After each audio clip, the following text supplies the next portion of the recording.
इस मंथन और मिशन में जो पॉलिटिकल क्लास है उनका रोल बहुत अहम हो जाता है।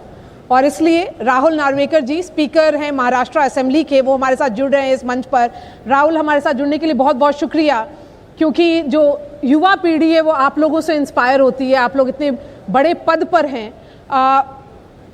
जब मुंबई की चर्चा करते हैं राहुल, तो जो सैनिटेशन, हाइजीन, ये जो शब्द थे, या पूरे देश में पहले इस पर बोला जाता था ज़्यादा चर्चा मत करिए, क्योंकि ये ड्राइंग रूम के कॉन्वर्सेशन का पार्ट नहीं था। 10 साल में वो बहुत ही ज़्यादा बदल गया है, लेकिन पब्लिक प्राइवेट पार्टनरशिप शायद आगे रास्ता है। तो आप पॉलिसी मेकर भी हैं, लॉ मेकर भी हैं, तो आप अपना रोल और जो लेजिस्लेचर का रोल है आप कैसे देखते हैं? सबसे पहले मैं एनडीटीवी को बधाई देना चाहता हूं कि सामान्य व्यक्ति के हित में जो आपने कार्यक्रम चलाया है, ये बनेगा स्वस्थ इंडिया। ये कार्यक्रम बहुत ही अहम है और देश को स्वस्थ बनाने में इसका बड़ा योगदान रहेगा, इसलिए आपको सर्वप्रथम मैं बधाई देता हूं। जहां तक भारत का सवाल आता है, भारत आज देश की जग की 5वीं सबसे बड़ी अर्थव्यवस्था है और अभी जल्दी ही हम दुनिया की 3री सबसे बड़ी अर्थव्यवस्था बनने जा रहे हैं।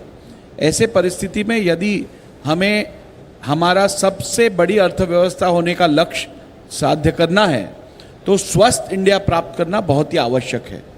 और स्वस्थ इंडिया प्राप्त करने के लिए, इसके लिए जो जो कानूनी प्रावधान लाना ज़रूरी है, जो जो लॉज एनफोर्स करना ज़रूरी है, जो जो लॉज इनैक्ट करना ज़रूरी है, वो लेजिस्लेचर का काम रहता है। और महाराष्ट्र में हम इसकी तरफ बहुत ही अच्छी प्रगति कर रहे हैं, क्योंकि आप देखेंगे तो आज भारत दुनिया का सबसे युवा देश माना जाता है। हमारी एवरेज एज पॉपुलेशन ये 27 साल की है, और यदि इस डेमोग्राफिक एडवांटेज को हम सही मायने में स्वस्थ नहीं रख पाए, तो ये हमारे लिए लायबिलिटी बनेगी। और इसीलिए मैं समझता हूँ हेल्थ केयर हमारा सबसे बड़ा प्रायोरिटी है। सैनिटेशन, गुड हेल्थ, ये हमारे लिए प्रायोरिटी केवल नहीं तो हमारा कंपल्शन है, ऐसे हमें देखना चाहिए। और इसीलिए अनेक इनिशिएटिव्स है, कॉरपोरेशन लेवल पे, स्टेट गवर्नमेंट लेवल पे, यूनियन गवर्नमेंट लेवल पे अनेक इनिशिएटिव्स लिए गए हैं और लिए जाएंगे। राहुल जी, ये रैपिड अर्बनाइजेशन हो रही है, पॉपुलेशन बढ़ रही है, पोल्यूशन बढ़ रहा है, इस सब के चलते जो हेल्थ केयर सिस्टम्स है इस पे प्रेशर भी काफ़ी आता होगा, तो ये चैलेंजेस आप कैसे पूरा कर रहे हैं? जैसे मैंने आपको कहा कि पब्लिक प्राइवेट पार्टनरशिप किसी भी यशस्वी देश के लिए बहुत ही ज़रूरी है।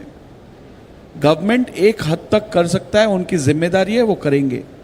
लेकिन जब तक समाज में इसके बारे में अवेयरनेस और रिस्पॉन्सिबिलिटी की फीलिंग नहीं आती, तब तक सही मायने में कोई भी लक्ष्य साध्य डेमोक्रेसी में नहीं किया जा सकता।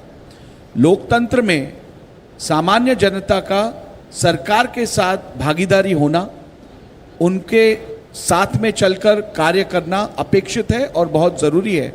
और इसीलिए मैं समझता हूँ पब्लिक प्राइवेट पार्टनरशिप के थ्रू हम healthy India, fit India obtain कर सकते हैं।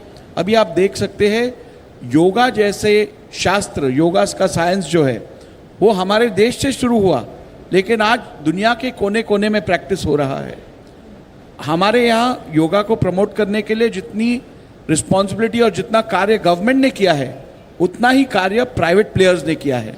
और इसीलिए हम इसे सक्सेसफुली इम्प्लीमेंट कर पा रहे हैं, इसको अवेयरनेस दे पा रहे हैं। यदि एनडीटीवी आज ऐसे कार्यक्रमों को हाथ नहीं लेता है और इसे प्रमोट नहीं करता है, तो केवल सरकार इसे नहीं चला पाएगी। और इसीलिए मैं फिर एक बार इस विषय पर एम्फसाइज करना चाहूँगा कि public private association for such causes is a compulsion, is a must and not an option.